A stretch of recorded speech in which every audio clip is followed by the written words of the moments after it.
Welcome back, everyone, to another explainer. Today, we are diving into something absolutely wild. We're looking at a deeply intricate, esoteric framework published by Shufang back in August 2005.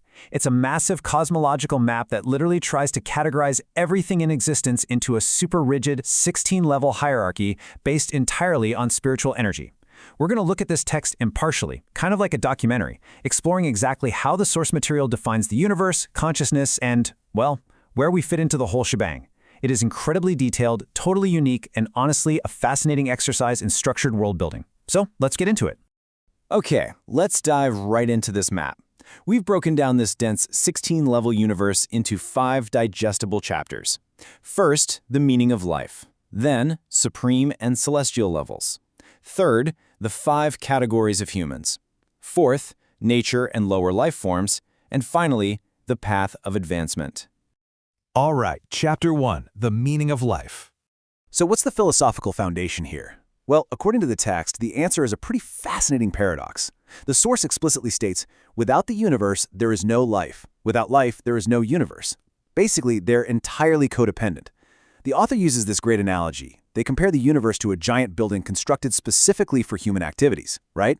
Like, if nobody actually used the building, it wouldn't have any value and it would just collapse. The idea is, without life activities, things like the Milky Way, our solar system, and the Earth itself simply wouldn't even exist. And this brilliantly illustrates what the text calls the narrow sense of life's meaning. It's essentially defined by a strict chain of service. It's like a cosmic ladder. Look at how this builds. Microbes serve insects and vegetation, which then serve animals, which serve humans. Then humans serve celestial beings, who serve the gods, who ultimately serve the greatest creator.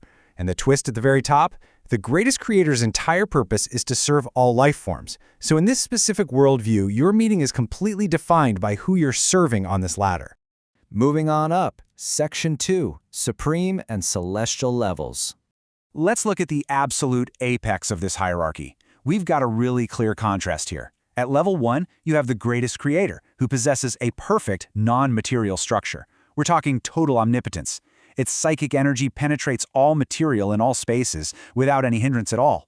But take just one step down to level 2, and you hit the gods. Now, according to the text, gods actually have a defective non-material structure. I mean, sure, their psychic energy is still immense, but it's slightly restricted. They can't enter what the text calls the zero world, and they definitely can't compete with the greatest creator. Now, what's really interesting about this slide is the incredible specificity applied to level 3, the realm of the celestial beings. They're broken down into 5 distinct types, each with their own highly specific magical powers and literal base camps. Super celestial beings, totally unbound by time and space. Deity celestials don't even have a base camp. They're wanderers who can zip across billions of miles in the blink of an eye. Then you have land celestials who can walk on water and phase through walls in the 10,000-year world. Human celestials are sages who've escaped the fear of death, and ghost celestials, this is wild, are highly intelligent people whose physical bodies have died, but their consciousness just hangs around in the human world. Now, sharing that same level 3 tier with the celestials are the Buddhas. But it's not a free-for-all.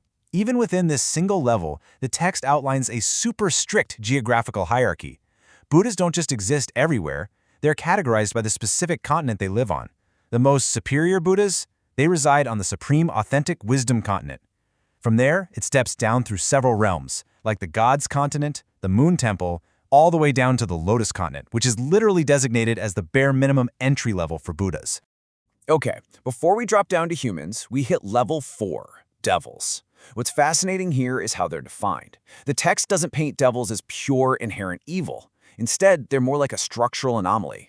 Actually, a devil is described as a brief, extreme manifestation of a Buddha who is in the process of self-refining. Their power spikes so insanely high that it actually rivals the gods. And because of this massive imbalance, the greatest creator has to personally step in and lock them down in something called the cathode black hole body. Pretty intense, right? All right, bringing things a bit closer to home. Section 3, the 5 categories of humans. We humans occupy level 5, and in this cosmology, we're largely defined by our limitations. We are Earth-dwelling life forms, completely reliant on our 6 perceptions: visual, auditory, olfactory, gustatory, tactile, and spiritual. And of course, we need food to survive. Unlike those celestials and Buddhas up in level 3, level 5 humans entirely lack the ability of supernatural transformation. We are strictly bound by the rules of physics. Let's see how this builds, because even within humanity, there's a strict ladder. Based on their origins, humans are classified into 5 distinct categories, progressing upward from basic primal instinct all the way to pure spirituality. You start at the bottom as ignorant people, move up to the laity, then mortals, then sages, and finally, human celestials, who are basically walking among us.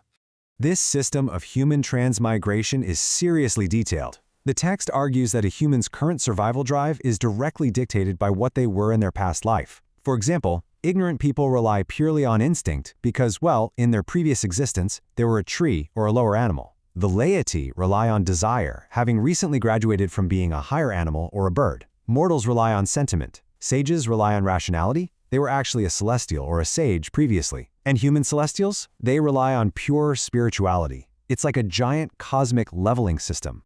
And nestled right inside this human hierarchy is a very specific, surprising statistic.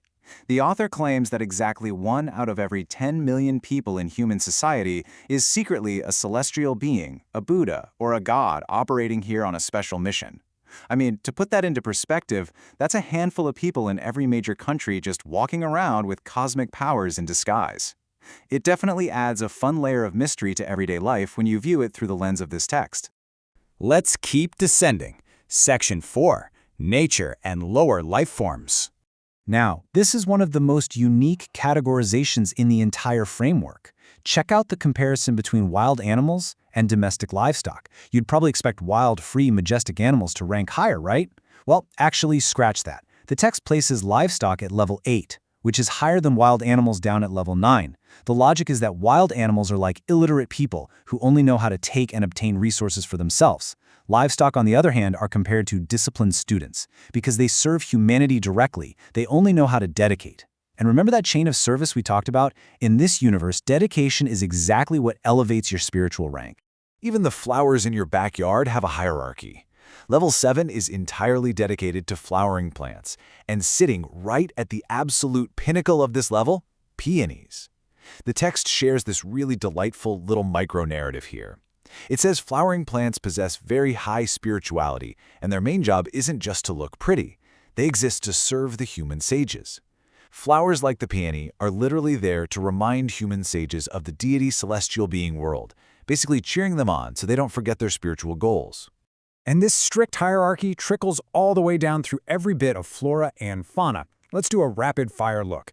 For level 6 flying birds, red-crowned cranes are at the absolute top because of their lifespan and spirituality, while ostriches and poultry sit at the bottom.